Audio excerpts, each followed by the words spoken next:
In 1987, Alex Salmond was first elected an MP, representing the constituency of Banff and Buchan. He was joined by newly elected SNP MPs, Andrew Welsh for Angus, and Margaret Ewing for the constituency of Moray. The SNP leader at the time, Gordon Wilson, lost his Dundee East seat to Labour's John McCallion. The 1987 general election saw Margaret Thatcher return to lead the United Kingdom, in what would be her third and final term as UK Prime Minister.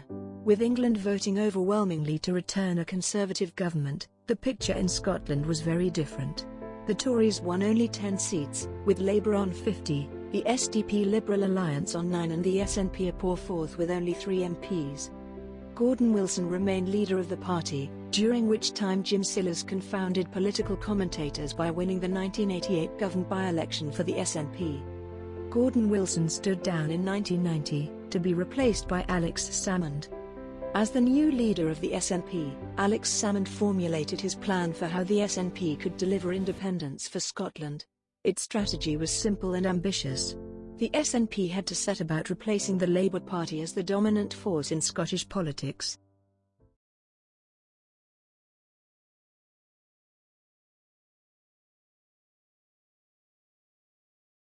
The first test for Alex Salmond as SNP leader was the 1992 general election. A resurgent Labour Party under Neil Kinnock was predicted to win with either a small majority, or as the largest party in a hung parliament. This led to the cringe-worthy scenes at the Labour rally in Sheffield before the election. We're all right! We're all right! We're all right! When the results came in, John Major's Conservatives were elected with a reduced majority of 21, down 41 from the previous general election. The SNP won 3 seats, increasing its share of the vote by 7.4%, up to an impressive 21.5%.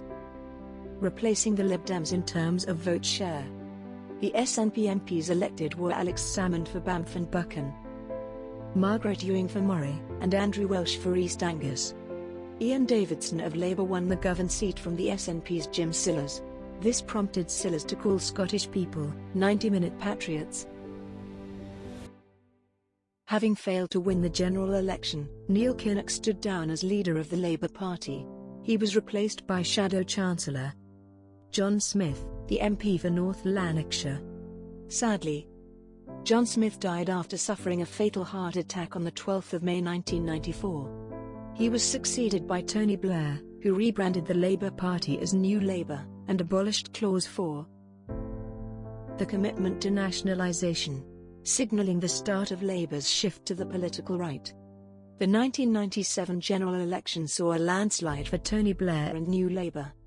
With an 8.8% swing they won 145 seats, returning 418 Labour MPs with an overall parliamentary majority of 233, ending 18 years of Conservative rule. Despite the monumental scale of Labour's victory, the SNP increased their vote share by almost 1%, and added 3 additional seats to the 3 won in 1992 and held in 1997. These were Alistair Morgan, for Galloway and Upper Nithsdale, Rosanna Cunningham in Perth, and John Swinney for the constituency of North Tayside. Labour were elected on a manifesto pledge to hold a referendum on devolution for Scotland, Wales, and Northern Ireland. The referendum was scheduled for the 11th of May, 1997. It consisted of 2 ballot papers, each with a simple yes or no choice. The first ballot paper asked, "I agree there should be a Scottish Parliament." The second ballot paper asked, "I agree that a Scottish Parliament should have tax-varying powers." Scottish Labour, the SNP, Scottish Liberal Democrats and the Greens all campaigned for a yes vote. The Conservatives, who were opposed to a Scottish Parliament from the outset, campaigned against it, on a vote no message. On the 11th of September 1997, the devolution referendum was held. The result of the first ballot was an overwhelming yes to a Scottish Parliament, by a ratio of 3-1, with all council regions voting in favour of a Scottish Parliament. The result of the second ballot paper was closer, with a ratio of less than 2-1 in favour of tax-raising powers. All regions, with the exception of Orkney and Dumfries and Galloway, that voted against the Parliament having tax-raising powers. So in 1999 Scottish Parliament was re-established after an absence of 292 years. The first election for the newly convened Parliament took place on the 6th of May 1999. Voting was to use a format of mixed-member proportional representation. It was designed so that no one party would ever have an overall majority. It consisted of a total of 73 first-past-the-post seats, and 56 MSPs being elected on a list system representing 8 regions. The first election returned Donald Dewar as First Minister, with Labour gaining 56 MSPs. The SNP came second with 35. The Conservatives came in third with 18.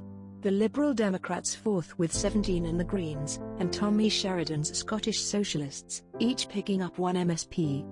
The first Scottish Executive, as it was known then, was formed, with a Labour-Lib Dem coalition, freezing out the second largest party, the SNP. The election also saw Nicola Sturgeon, the future First Minister, and alleged feminist to her fingertips, elected for the first time. So as the millennium drew to a close, Alex Salmond's 10 years as SNP leader saw the party increase its presence at Westminster, successfully campaign for a Scottish Parliament, and establish the SNP as the second party in Scotland and opposition to Labour. All this was achieved while polling consistently showed support for independence at only 26%.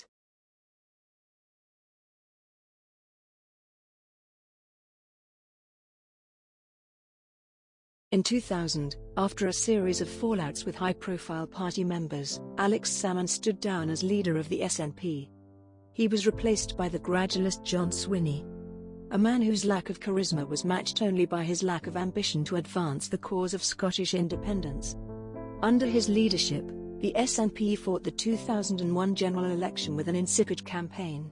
It resulted in the party losing 2% of the vote, and as a consequence losing the Galloway and Upper Nithsdale seat to the Conservatives, giving the Tories their only Westminster seat in Scotland. On the 1st of May 2003, Swinney led the SNP into the second Scottish Parliament election. His stale and uninspiring leadership saw the SNP lose 8 MSPs. The constituency vote dropped by 4.9% and the regional vote by 6.4%. After the June 2004 European parliamentary elections, which were viewed as a disaster for the SNP, Swinney resigned as leader. On the 15th of July 2004, Alex Salmond announced that he would be a candidate in the forthcoming election for the leadership of the SNP. In the postal ballot of all members, he went on to receive over 75% of the votes cast, placing him well ahead of his nearest rival Rosanna Cunningham. As he was not an MSP at the time, his depute, Nicola Sturgeon, took over as leader of the SNP group and the main opposition leader at Holyrood.